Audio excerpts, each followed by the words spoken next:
Hi everyone. आज हम further 10th class के टॉपिक को कंटिन्यू करते हैं। चैप्टर फर्स्ट हम उठाते हैं। चैप्टर फिफ्थ अपन का कंप्लीट हो गया। नाउ चैप्टर फर्स्ट के ऊपर आते हैं। देखो चैप्टर फर्स्ट का नेम है केमिकल इक्वेशन एंड रिएक्शन या जस्ट मैंने इसको उल्टा बोलते हैं केमिकल रिएक्शन एंड इक्वेशन।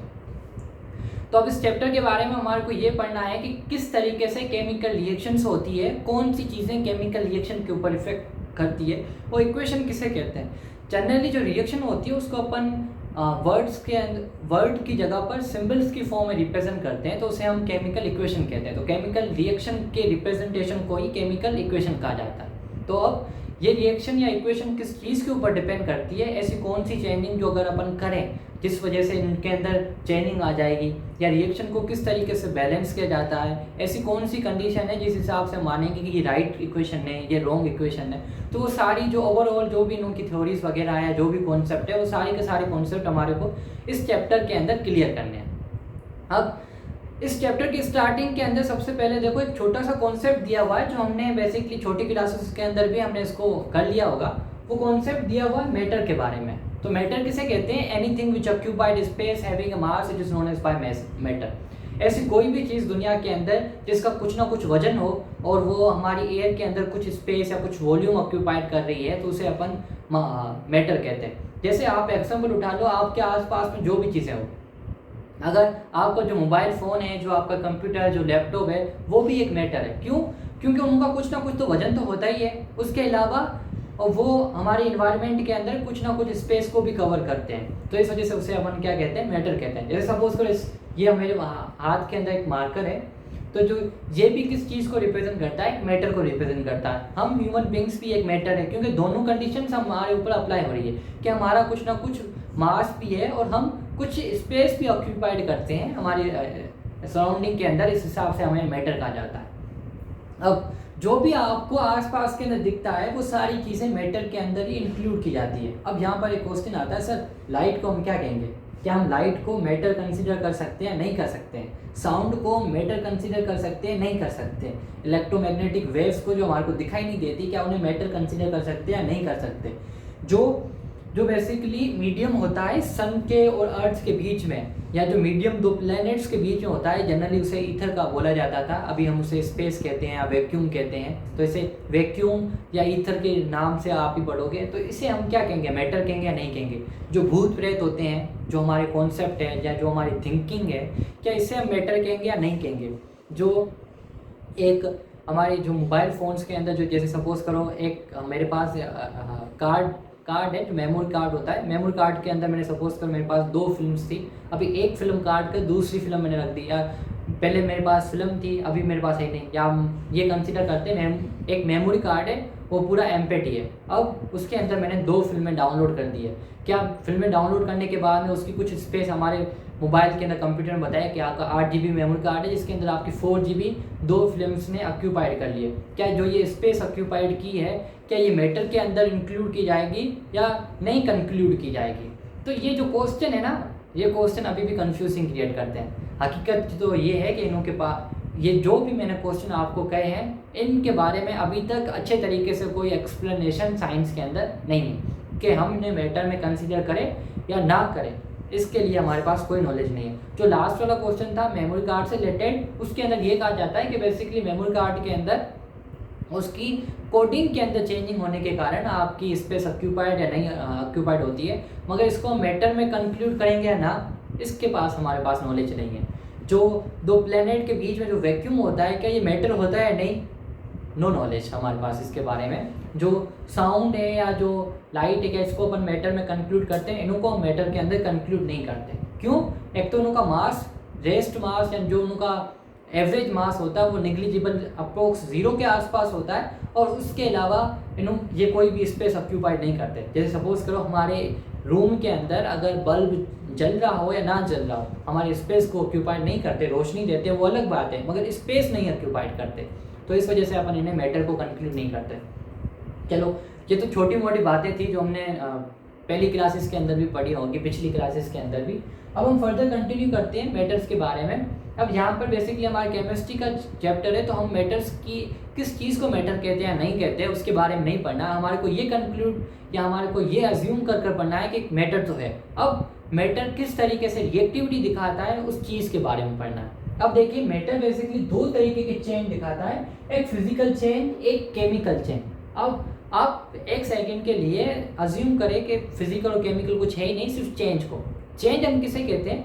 अगर कोई भी सब्सटेंस, कोई भी एलिमेंट अपनी ओरिजिनल फॉर्म से डेविएट होता है, मतलब अपने ओरिजिनल फॉर्म के बाद में कुछ ना कुछ उसके अंदर चेंजिंग आती है, तो उसे अपन क्या कहते हैं? चेंज कहते हैं। हम क्या शब्द कह सकते हैं? जैसे सपोज करो उसकी अरेंजमेंट क्या हो जाती है, अलग हो जाती है, तो उसे अपन क्या कहते हैं? चेंज कहते हैं। जैसे सपोज करो मेरे पास 3 मार्कर्स है।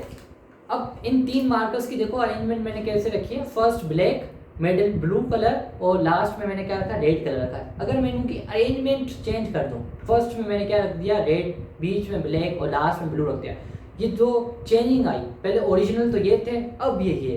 तो अगर ओरिजिनल जो उनकी पोजीशन या ओरिजिनल जो उनकी स्टेट होती है, उनके अंदर कुछ भी चेंजिंग आ जाए या कुछ भी डिफरेंशिएट हमारे को लगे, तो उसे हम क्या कहते हैं? चेंज कहते हैं। अब ये चेंज दो तरीके के होते हैं कि ये डिफरेंशिएट किस हद तक हो रहे हैं और ये किस चीज़ के ऊपर डिपेंड करते हैं, इस हिसाब से 2 तरीके के होते हैं। एक होता है फिजिकल चेंज और एक होता है केमिकल चेंज। अगर हमारी फिजिकल प्रॉपर्टी या स्टेट के अंदर चेंज आ रहा है तो उसे हम फिजिकल चेंज करते हैं। फिजिकल का मतलब ऐसा चेंज जो हम हमारी आंखों से देख सके या जो हमारी सेंस, जो हमारे 5 सेंस होते हैं उनसे हम महसूस कर सके, तो उसे जनरली फिजिकल चेंज कहा जाता है। और केमिकल चेंज ऐसा चेंज होता है जो जनरली हम कभी कभी तो उसे महसूस या देखते भी है, या कभी कभी हम उसे नोटिस नहीं कर पाते, जो हमारे पास जो 5 सेंसर लगे हुए हैं हमारी बॉडी के अंदर, उसे हम नोटिस नहीं कर जा पाते। अब जैसे फिजिकल चेंज की एक और भी प्रॉपर्टी होती है कि ये रिवर्सिबल होते हैं और केमिकल चेंज इरिवर्सिबल होता है, एक बार हो गया फिर नहीं होगा। जैसे सपोज करो मेरे पास कुछ, जैसे यहाँ पे एग्जाम्पल दिया हुआ है, आइस के कुछ ड्रॉप्स है, मेरे पास कुछ आइस के ब्लॉक्स है। अब उस आइस की ब्लॉक्स को अगर मैं रूम टेम्परेचर के ऊपर रखूंगा, पहले तो देखो वो किस फॉर्म के अंदर है, आइस सॉलिड फॉर्म के अंदर है, और फिर वो किस फॉर्म में चेंज हो जाती है? लिक्विड फॉर्म के अंदर चेंज हो जाती है। तो देखिए ये क्या आ रही है? चेंजिंग आ रही है। तो मगर ये चेंजिंग आई, मगर चेंजिंग किस वजह से आई? टेम्परेचर के अंदर चेंजिंग होने के कारण ये चेंज हुआ, इस वजह से अपन फिजिकल चेंज कह रहे हैं। इसके स्टेट के अंदर चेंज आ रही है अगर, तो ये सॉलिड से लिक्विड के अंदर चेंज हो गया क्या? फिर ये पानी है, इस पानी को फर्दर में फिर से मैं बर्फ़ के अंदर या आइस के अंदर कन्वर्ट कर सकता हूँ? ऑफ कोर्स मैं कर सकता हूँ। इसी पानी को मैं उठाऊँ, रेफ्रिजरेटर के अंदर रख दूँ, आधे घंटे 2 घंटे के बाद में ये सारा का सारा पानी फिर से किस में कन्वर्ट हो जाएगा? सॉलिड के अंदर चेंज हो जाएगा। तो अब यहाँ पे एक चीज़ आपने नोटिस की कि पहले जो सॉलिड था वो लिक्विड के अंदर कन्वर्ट हुआ। अगर जो आपने चेंजिंग की है, हमने चेंजिंग किस में की है? टेम्परेचर में चेंजिंग की है, वो वाली चेंजिंग आप हटा दो, या जो आपने क्या किया, पहले टेम्परेचर इसका कम था, रेफ्रिजरेटर में था, इस वजह से ये सॉलिड फॉर्म में था, आपने बाहर लेकर आए, टेम्परेचर ज़्यादा था, इस वजह से ये लिक्विड हो गया।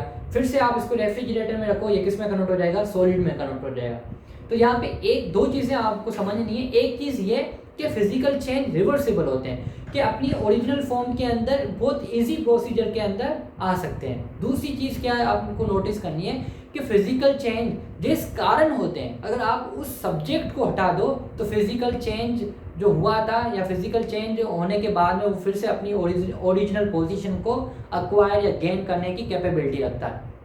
देख जैसे यहाँ पर किस कारण या किस सब्जेक्ट के कारण चेंज आया? टेम्परेचर के कारण चेंज आया, क्योंकि जो पहले हमारी आइस थी वो रेफ्रिजरेटर या उस वहाँ पर थी जहाँ पर टेम्परेचर कम था, अब हमने वहाँ पे रखी जहाँ पर टेम्परेचर ज़्यादा है, तो टेम्परेचर के सब्जेक्ट के अंदर चेंज आ रहा है, टेम्परेचर कम है, टेम्परेचर ज़्यादा है। अगर हम टेम्परेचर को फिर से हटा देते हैं तो वो अपनी ओरिजिनल पोजीशन को फिर से रीगेन कर लेते हैं। तो यहाँ पर एक चीज़ आपको समझनी है कि फिजिकल चेंज रिवर्सिबल होते हैं, जिस कारण फिजिकल चेंज होता है अगर आप उस कारण को हटा देते हो तो फिर से वो चीज़ें अपनी ओरिजिनल पोजीशन को गेन करने की कैपेबिलिटी रखते हैं।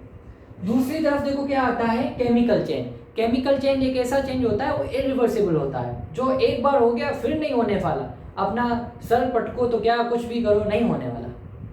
अगर होगा तो भी बहुत कॉम्प्लेक्स प्रोसीजर से होगा, जो बहुत ही ज़्यादा मुश्किल प्रोसीजर्स होंगे, जो आपको लेबोरेटरी या इंडस्ट्री के अंदर बहुत कॉस्टली पड़ेंगे। जैसे यहाँ पर देखो एक एग्जांपल है बर्निंग ऑफ कोल। कोल का मतलब कोयला।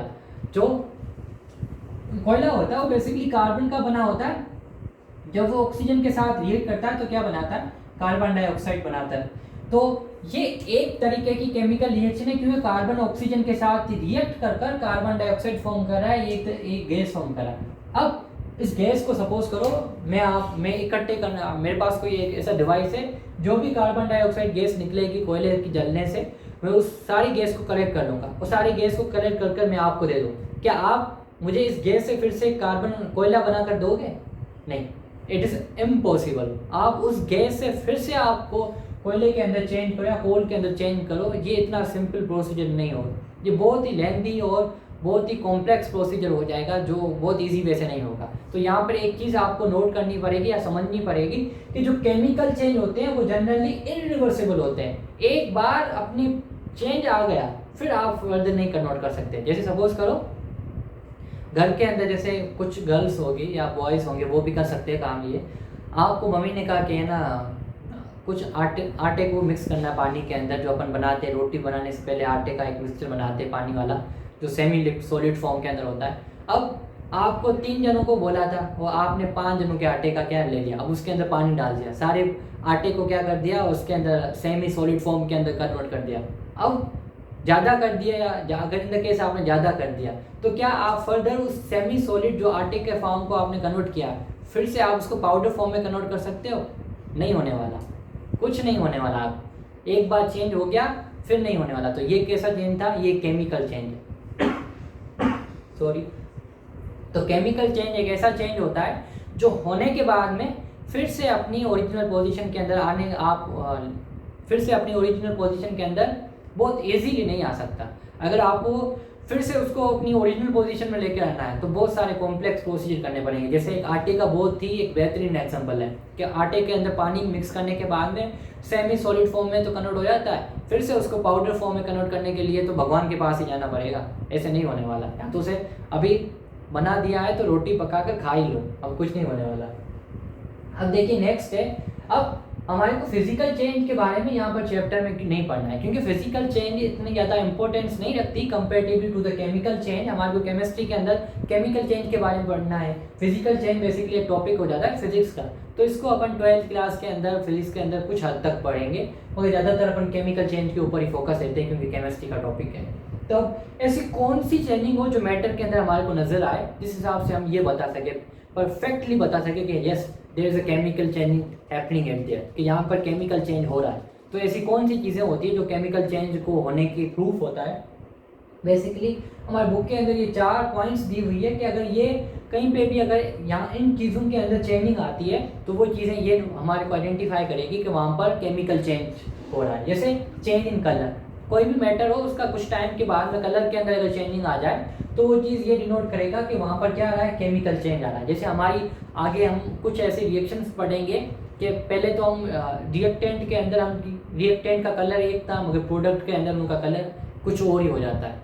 तो ये जो चेंजिंग आती है कलर के अंदर, ये किस चीज़ को बताता है? ये केमिकल चेंज को बताता है। जैसे कि एग्जांपल ले लो, वाटर एक ग्लास लो, उसके अंदर वाटर फिल कर दो, उसके अंदर कुछ कोई जूस वगैरह डाल दो, जैसे लेमन का जूस ऊपर से डाल दो, या कोई ऐसे आती शरबतें वगैरह उनकी बोतलें आती है तो उनका कुछ जूस के कुछ 1-2 चम्मच उसके अंदर डाल दो, जो कुछ कलर्स के जूस होते हैं। जैसे अपन मैंगो जूस डाला उसके अंदर, अब देखिए पहले वाटर तो कैसा था, कलरलेस था। अब मैंगो जूस डालने के बाद में उसका कलर कैसा हो जाता है, येलो कलर हो जाता है। तो अब देखिए वाटर के कलर के अंदर चेंजिंग आई तो इसको क्या बोलते हैं अपन? इसे अपन बोलते हैं चेंज इन कलर बोलते हैं। अगर उनके स्टेट के अंदर चेंजिंग आती है तो ये भी एक केमिकल चेंज होता है।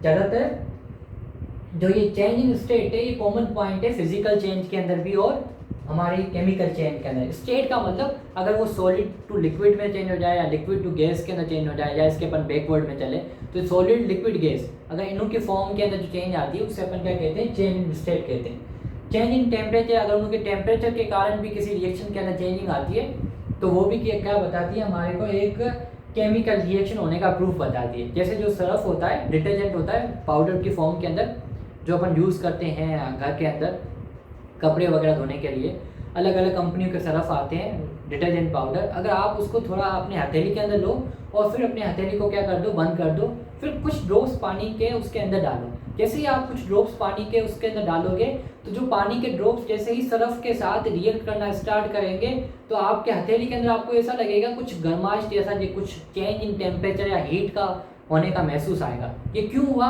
क्योंकि जैसे ही वाटर ने सरफ के साथ रिएक्ट किया तो हीट रिलीज हुई। उस हीट रिलीज होने के कारण आपके हथेली का टेम्परेचर इंक्रीज हो गया।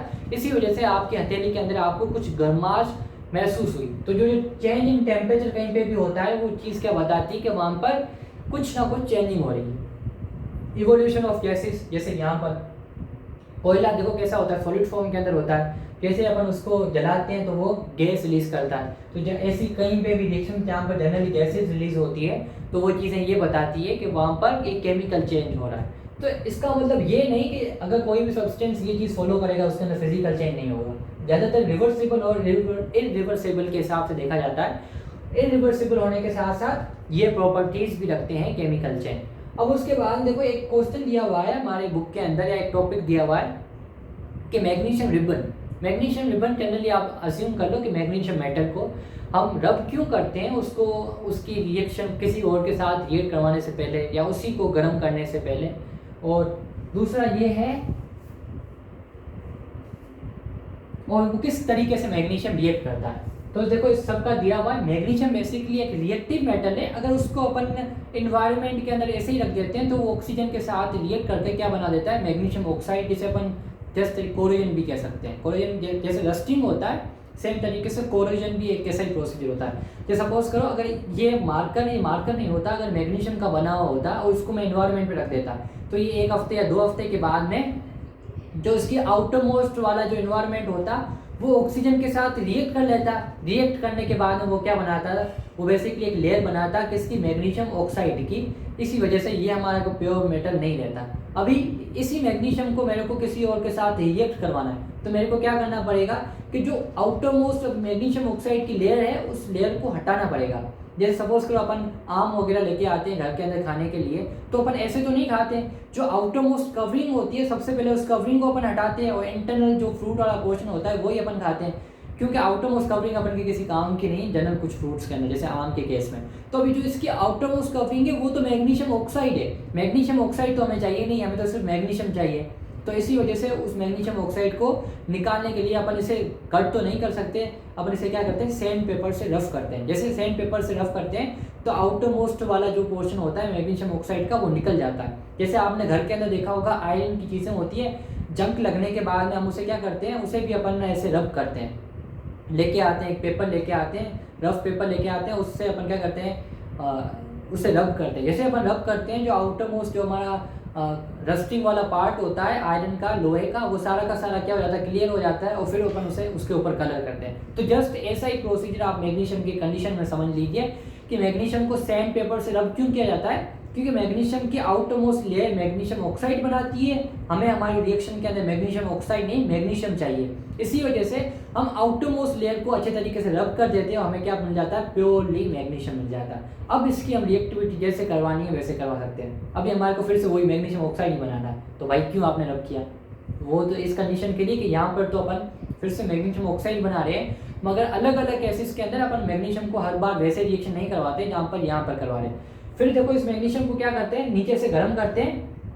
जैसे ही गर्म करते हैं तो इसका टेम्परेचर थोड़ा ज़्यादा हो जाता है और ये हमारी फ्लेम या इन्वायरमेंट के अंदर जो ऑक्सीजन होती है उसके साथ रिएक्ट कर कर क्या बनाता है, मैग्नीशियम ऑक्साइड बनाता है और एक डेजलिंग वाइट फ्लेम दिखाई देती है, जैसे धुआं दिखाई देता है और एक वाइट कलर का पाउडर क्या नीचे सेटल हो जाता है। जो वाइट कलर का पाउडर नीचे सेटल होगा वो बेसिकली क्या होगा, मैग्नीशियम ऑक्साइड होगा। जो ऊपर अपन का जो सब्सटेंस था वो कैसा था, मैग्नीशियम था। तो यहाँ पर जनरली ये चीज़ बताने की कोशिश कर रहा है कि जब मैग्नीशियम ऑक्सीजन के साथ रिएक्ट करती है तो क्या बनाती है, मैग्नीशियम ऑक्साइड बनाती है। ये एक तरीके का केमिकल चेंज है जिसके अंदर एक सब्सटेंस अपने आप को चेंज कर रहा है। अब ये चीज़ें क्वेश्चन लर्न करना ये बेसिकली पूछा गया है 1-2 बार, CBSE के अंदर भी और RBSE के अंदर भी पूछा जा सकता है, तो इस हिसाब से आपको लर्न करना है। और हमारे बुक का भी टॉपिक है। नेक्स्ट है, देखो नेक्स्ट टॉपिक है हमारा reaction of metal with acid. कि मेटल किस तरीके से एसिड के साथ रिएक्ट करते हैं ये हमने पहले भी पढ़ा है। इसको अपन फर्दर डिटेल में पढ़ेंगे, मगर एक दो पॉइंट्स है वो फर्दर वाली पॉइंट्स अपन नेक्स्ट पार्ट के अंदर कंटिन्यू करेंगे। तो ये क्या जनरल पॉइंट क्या है कि जब भी एसिड मेटल के साथ रिएक्ट करते हैं तो क्या फॉर्म करते हैं, सॉल्ट प्लस हाइड्रोजन गैस। ये चीज लर्न रखना है, ये एग्जाम के हिसाब से आपका बहुत ही इंपॉर्टेंट टॉपिक हो जाता है, क्योंकि ये बहुत बार पूछा जाता है। ये हमारे दूसरे चैप्टर के अंदर भी ये टॉपिक कवर्ड है, मगर मैंने उस चैप्टर को इस चैप्टर को मिलाकर टॉपिक को इसी टॉपिक के अंदर अपन कवर कर लेंगे, ताकि अपन को बार बार इस टॉपिक को पढ़ना ना पड़े। तो अभी जब भी एसिड मेटल के साथ रिएक्ट करते हैं तो क्या बनाते हैं, जिंक सॉल्ट और हाइड्रोजन गैस रिलीज करते हैं। जैसे एग्जांपल हमारे पास एक एसिड है, कौन सा, सल्फ्यूरिक एसिड। हम डाइल्यूट सल्फ्यूरिक एसिड लेते हैं, तो डाइल्यूट सल्फ्यूरिक एसिड जैसे जिंक एक मेटल होता है उसके साथ रिएक्ट करेगा तो क्या बनाएगा, जिंक सल्फेट और प्लस हाइड्रोजन गैस रिलीज करेगा। एरो ये चीज सिंबल रिप्रेजेंट करती है कि इस रिएक्शन के अंदर गैस रिलीज हुई थी और वो गैस ऊपर निकल गई है। तो डाइल्यूट सल्फ्यूरिक एसिड को जिंक के साथ रिएक्ट करवाया, क्या बनाया, जिंक सल्फेट जो एक टाइप सोल्ट होता है और हाइड्रोजन गैस रिलीज होती है। यही रीजन होता है कि अब जब कोई भी कंडीशन हो, जब भी मेटल एसिड के अंदर के साथ रिएक्ट करेंगे तो वो सोल्ट के साथ हाइड्रोजन गैस रिलीज करते हैं। तो यही रीजन होता है कि जो एसिडिक या सोर सब्सटेंस होते हैं, खट्टे सब्सटेंस होते हैं, उनको जनरली अपन मेटल कंटेनर के अंदर पुट नहीं करते। क्यों? क्योंकि अगर हमने उनको पुट कर दिया मेटल कंटेनर के अंदर, वो दो चीज़ें फॉर्म करेंगे, एक तो उसी मेटल का सोल्ट फॉर्म करेंगे, दूसरा हाइड्रोजन गैस रिलीज करेंगे। In the case hydrogen gas बाहर भी निकल गई, मगर सोल्ट तो नहीं निकलने वाला बाहर। अगर उसी सोल्ट को हमने कंज्यूम कर लिया तो हमारी बॉडी के अंदर क्या हो सकती है, अलग अलग पॉइजनिंग हो सकती है। जैसे सपोज करो एक कोई मेटल था, लीड का मेटल है या कॉपर का मेटल है, कॉपर सपोज कर लेते हैं। अगर अपन कॉपर के मेटल के अंदर अपन छाछ को डाल कर रखते हैं, रात भर डाल के रखते हैं, सुबह के टाइम अपन पीते हैं, एक दिन पिया तो कुछ नहीं हुआ। अगर अपन कंटिन्यू इस प्रोसीजर को कंटिन्यू करते हैं तो क्या होगा, हर रोज क्या होता है, बेसिकली जैसे छाछ एक एसिड होता है और जो कंटेनर है अपन का मेटल वो कौन सा, कॉपर है। तो उस कॉपर के उस मेटल कंटेनर जो कॉपर का बना हुआ है उसके अंदर जैसे अपन ने छाछ रखी तो छाछ के अंदर जो एसिड था वो कॉपर के साथ रिएक्ट करके क्या बनाएगा, कॉपर का एक सोल्ट बनाएगा जो उस छाछ के अंदर डिसोल्व हो जाएगा और उसको हम पिएंगे। जैसे हम पिएंगे तो धीरे धीरे कॉपर की अमाउंट हमारी बॉडी के अंदर इंक्रीज होती जाएगी और आने वाले समय के अंदर हमारी माइंड से रिलेटेड, लिवर से रिलेटेड डिजीज हो सकती है, क्योंकि डिटॉक्सिफिकेशन कम होने के कारण या किसी मेटल की हैवीनेस होने के कारण भी हमारी बॉडी के अंदर दिक्कतें आती है। तो यही रीज़न होता है कि हम कभी भी किसी भी एसिडिक चीज़ों को मेटेलिक कंटेनर में नहीं रखते। हमारे घर के अंदर जो हमारे दादी माँ वगैरह होते हैं वो भी हमें ये बोलते हैं कि ये जो खट्टी चीज़ें होती हैं उनको जनरली प्लास्टिक के या जनरली उसके अंदर रखा करो, जो मिट्टी के बने हुए पोट्स होते हैं कि उन्हों के अंदर रखा करो, क्योंकि मिट्टी के बने हुए पोट्स या प्लास्टिक बेसिकली एसिडिक चीज़ों के साथ रिएक्ट नहीं करते, जिस वजह से अगर वो आप कंज्यूम भी करते हो आफ्टर कुछ टाइम के बाद में तो वो आपको कोई दिक्कतें नहीं देगी आपके बॉडी रिलेटेड। तो हमारी साइंस तो हमारे क्या है, नस नस में बसी हुई है इंटेंस के, बस हमने समझने के अंदर और अच्छे तरीके से एक्सप्लेन करने के अंदर थोड़ी देर कर दी। कभी हम उन्हें पुरानी चीज़ें मानते हैं और जब साइंटिफिक प्रूफ मिलता है तो बोलते अरे यार ये क्या कर दिया, इस चीज़ को तो अपन मानते ही नहीं थे। तो चीज़ों को मानना चाहिए, जो हमारे घर के रीत और रिवाज होते हैं उनको मानना चाहिए, क्योंकि हर एक रीत या रिवाज के अंदर कोई ना कोई कॉन्सेप्ट, साइंटिफिक कॉन्सेप्ट छुपा होता है। ठीक है, तो ये चीज़ हमेशा याद रखना। एग्जाम के अंदर आपको घुमा फिरा कर क्वेश्चन पूछ सकते हैं कि जैसे ऐसे भी पूछ सकते हैं कि जैसे जो अपन के जो लेमन नहीं, जो क्या कहते हैं अपन, केरी का अचार होता है, जो उसे अपन क्यों मेटलिक कंटेनर में नहीं रखते हैं, या जो सोर सब्सटेंस होते हैं, एसिडिक सब्सटेंस होते हैं, उनको मेटल में क्यों नहीं रखते हैं। तो बस यही रखना है। क्यों, ये वाले आपको चीज़ें आपको बतानी है, क्योंकि मेटल बेसिकली रिएक्ट करते हैं एसिड के साथ और सोल्ट बनाते हैं, इसी वजह से अपन उनको नहीं रखते हैं किसी मेटल कंटेनर्स के साथ में। बाय फॉर राइट नाउ, और फर्दर अपन नेक्स्ट क्लास में कंटिन्यू करेंगे हमारा नेक्स्ट टॉपिक। Good bye.